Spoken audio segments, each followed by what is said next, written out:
Hi everyone, thank you so much for visiting my channel. My name is Taylor and I'm a US American that's been living and working in Germany these past few years. I wanted to do a very different video this week, but as many of you have probably seen in the news, there was a really serious incident that happened in the state of Minnesota, which is not far away from where I grew up and has many similarities from where I used to live. And for those of you who don't know, I'll post some links below of news articles that you can read. But for those of you who don't know, there was a man named George Floyd who was arrested for allegedly committing forgery and was pinned to the ground and handcuffed, and a white police officer put his knee on this man's neck and essentially suffocated him and killed him. And I mean, most of you guys probably already know this. And at the same time, I was reading an article about a different incident in New York City, a lot less severe, but still severe nonetheless, of a woman that called the police on an African-American man who was bird watching, who told her that she should put her dog on a lead in a place where it was actually mandated, and was telling the cops that there was an African-American that was threatening her life and her dog's life. And I'll link that article below as well. And I just feel like it would be unfair of me to not use my platform, however small that is, to kind of speak on the subject.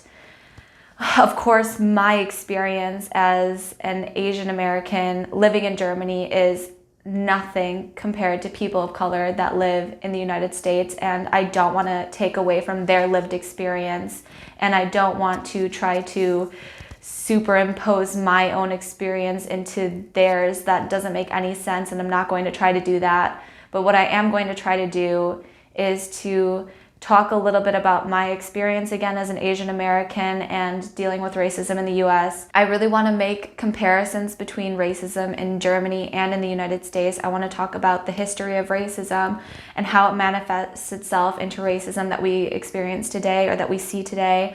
I want to talk about the language that we use when talking about people of color or of minority groups within countries. I really want to just discuss what our countries are doing about it, how it is structurally built into systems. And I know many of you guys that have watched my videos before know that my videos are usually quite structured, and this is going to be probably a little bit more of an emotional video and not quite as structured, and I hope you will kind of go along with me and cut me a little bit of slack for that. So where to even begin? I think that we should probably start with the US and maybe just talk a little bit about the history of the United States. I'm not a history expert. What I know from reading that I've done, from my education. Like I said, not an expert. The United States has a very different experience in terms of slavery. Not to say that slavery didn't exist in Germany, because it did, definitely.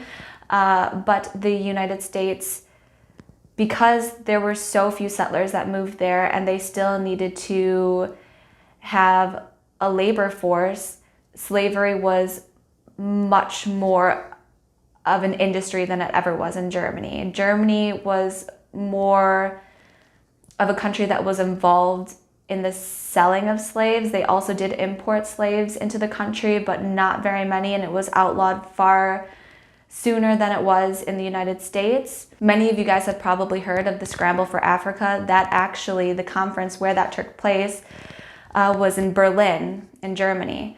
And this was pretty much where leaders of nations, of European nations, got together, and they pretty much just divided territory in Africa regardless of where certain communities were located and their own history and their own culture, and they just divided up this land and divvied it up amongst different nations.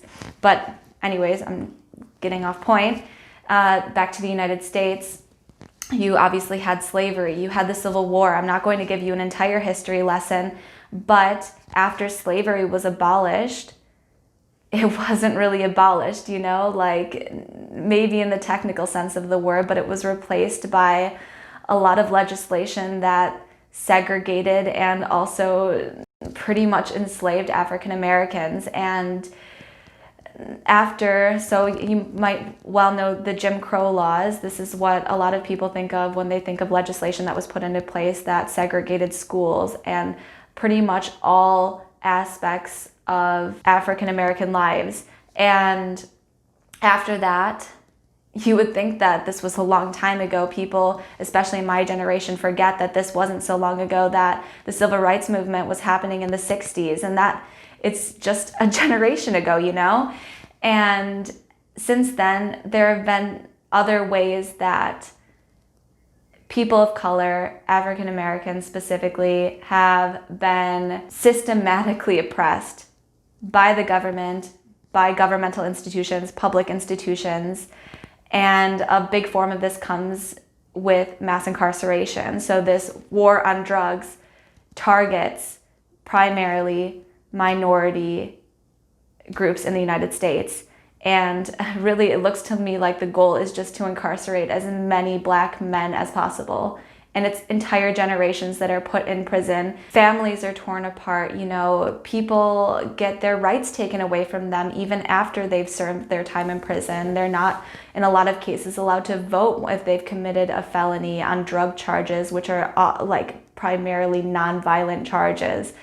And I mean, like I said, I'm not an expert. If you're interested in reading about mass incarceration, I would really suggest reading the book, The New Jim Crow, which explains a lot of these topics that I'm talking about. But that's just a little bit of kind of background about the history of racism. And now I just want to talk a little bit about how it's manifested itself into our current system in the United States. And really, racism is built into every aspect of the United States, and it has resulted in mass poverty, economic exploitation, educational inequality, everything that you can think of. And I don't really know if there's an area of life it doesn't touch. And I'm just going to say I grew up in a really rural white town in the Midwest, and I didn't see these things. You know, I have only learned about the reality that people of color face since I've started higher education, because I've never really been confronted by it. I've never seen it. And that really says a lot to the privilege that I've had and the privilege that I've grown up with. And other people just don't have this. And they really have these lived experiences. And I just don't even know really where to start. Really, like I said, it affects every single aspect of people's lives. And I think the current administration has only served to embolden people to become more vocal about the racism that they have already harbored. You know, I don't think that they have become racist because we have a president that's racist. I think that they already harbored racist tendencies or racist thoughts, and now they're just more vocal about them. And I've truly seen this on my Facebook page from people that I graduated high school with that are definitely more vocal with their hatred and their lack of compassion and their lack of sympathy. And it's really disheartening. It's really disappointing. And then finally, I just wanted to make another point about the language that we use in the US. It's very different than Germany. And after this, I'm going to talk about racism in Germany, because Germany is not without fault. I think the most obvious inappropriate language that's used and deeply offensive language that's used is aimed at the African American community, and that's obviously the N-word. And it exists in German too, but I don't think that it holds the same weight that it holds in the US. I think that because of the history of African Americans in the US, the word just means so much more, and it's so much more deeply offensive. Not to say that it's not as well in Germany, but I think it's just more. I don't know how to explain it. Another thing that I wanted to point out in terms of the use of language would also be words like illegal immigrants, rather than a more politically version, which would be undocumented immigrants. This word illegal, which I've heard from a lot of my peers in the United States, it has such a negative connotation to it. It has so much judgment in it, you know, as though there are so many legal pathways to become a citizen in the US. There aren't. There are so many roadblocks. There's so much red tape. There are quotas, you know. we act as though it's such an easy process to become a citizen in the United States that everyone should be doing it. And I'm sorry, but that's just not the case. And by using this language, it really changes your own perception of immigrants and the immigrant community, and also just minority communities. And it changes other people's perspective. And I think that language is so important. And I'm not even going into all the other racial names that are used and thrown at people, and the names that have been thrown at me over the years. But language is just really important. That's all I want to say. And I also just wanted to talk about like a few of my experiences as an Asian American in the United States. And I actually, weird, long story, I didn't know that I was 50% Asian until I was 13 years old. And this just had to do with me not knowing my biological father. And I remember when I was 13 was the first time that I was ever called, I'm just going to say it, trigger warning. First time I was ever called a chink. And I remember not knowing what the word meant. I actually was on a camping trip with a friend of mine and her family, and my friend didn't know what it meant either, and we went to her father and asked what it meant because a girl had called me this, and it wasn't the last time I was called it, but that's a memory that's definitely stuck in my head. I remember in middle school crying and leaving gym class because kids had started calling me Jackie Chan, and these are things that are ingrained in my memory, but they're very small in comparison to other injustices that other people face. And I guess in that way, I'm a bit lucky that I didn't experience anything worse than that. And just to give a comparison, I have experienced some of these things in Germany as well. Similar, relatively minor accounts of racism. I remember once when I was with another Asian friend of mine, we were in Hamburg on Kiez, and a group of men also approached us and were saying konnichiwa to us. And if I could count the amount of times that people have put their hands to their face and pulled their eyes back and made jokes about that, like, it's too many to count. But those are kind of like my experiences in both Germany and the United States. And I would say that like as an Asian American, that those experiences that I've had have been similar. Okay, now I want to switch gears and just talk a little bit about Germany. So I have both German and American subscribers, so I hope that everyone learns a little bit here, and I hope that everyone can gain something from this video. So in Germany, like I said, the history is very different to the history in the United States. I want to mention 3 different points in German history that I think really altered the way that racism manifests itself today. So the first one would obviously be World War II and the Holocaust. Anti-Semitism is something that exists in many countries still to this day, the United States being one of them, Germany being another. And obviously, the genocide of millions and millions and millions of people is something that will forever be ingrained in the German psyche. I don't think this is ever something that will be really made light of because of the terrible history that it has in the country. So I think that that was one thing that has influenced racism today, in that anti-Semitism is taken so seriously in Germany. Another thing that I wanted to mention, and I actually mentioned this in my cooking video if you want to check that out, but in the 1960s, there was an influx of Turkish guest workers. And the purpose of guest workers is that they would typically come in, stay for a few years, do the work, and then leave. And what ended up happening naturally is that a lot of the Turkish families decided to stay and have families of their own here. And I think that the racism that you see in the United States against specifically African Americans is not the same in Germany. I think the racism that you most typically see would probably be against Turkish people in Germany. And I'm not going to say any of the names. I don't want to give these words power, but there are a ton of names that are used to talk about Turkish people. Even like the way that some people say the word Turkish is like it's a gross word almost. Like it has like that negative connotation to it.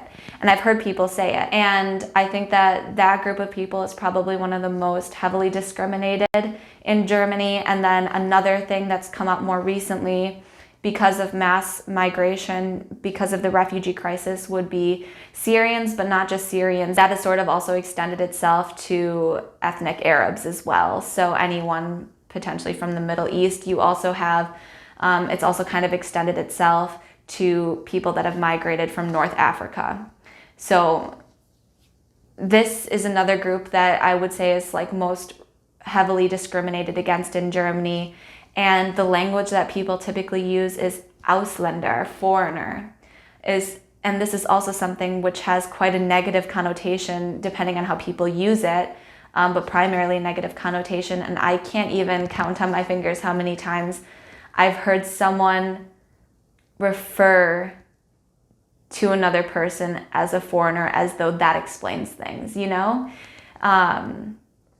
Just recently, I was with some people and a story was being discussed and another person responded, "Was he a foreigner?" As though that matters, you know? So these are some of the things that you definitely notice on a day-to-day basis. But what I do want to mention is that it is much less socially acceptable to be openly racist than it is in the United States. For whatever reason that is, I think that it's also racism is more prevalent in the eastern part of Germany, I would say, than the part of Germany that I live in. I would say that the part of Germany that I live in is definitely more accepting. And if you go to any of the bigger cities, it's also much more diverse. But that's just the overall feeling that I get. If you have any other opinions or thoughts on this, go ahead, leave it below in the comments, and I promise to read them. But that's just the overall opinion that I've gotten since I've lived here. Also, just another point that I want to make on the same topic, that there has also been a pretty heavy spike in anti-immigration sentiments and anti-foreigner sentiments in Germany. And you see that with the rise of the AfD, or the Alternative for Deutschland. It's a political party that is very much anti-immigrant, anti-refugee, anti-EU, anti-everything that helps other people. And that's something that's become quite prevalent in German politics these last few years. And you've seen the reemergence of right-wing communities all across Europe. And I think it's something that should be quite concerning. And I personally believe it's something that Germany should do much more to fight against, because I don't believe in this notion that free speech means you can say anything you want. I do believe that hate speech does not benefit anyone in society, and that it should not be taken as free speech. I'm sorry, but this just isn't an excuse to me to use hateful and hurtful language. Just my opinion. I don't know. This video is getting pretty long. I think those are most of the topics that I just wanted to discuss.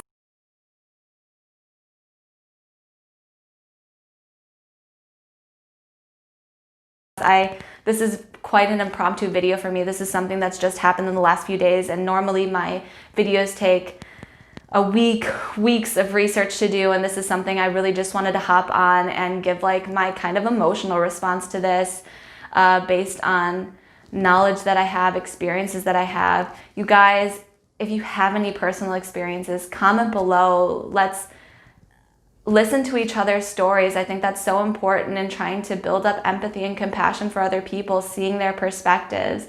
So please comment below. If you like my videos, please subscribe to my channel, and I will see you guys next week for another video. Thanks, bye.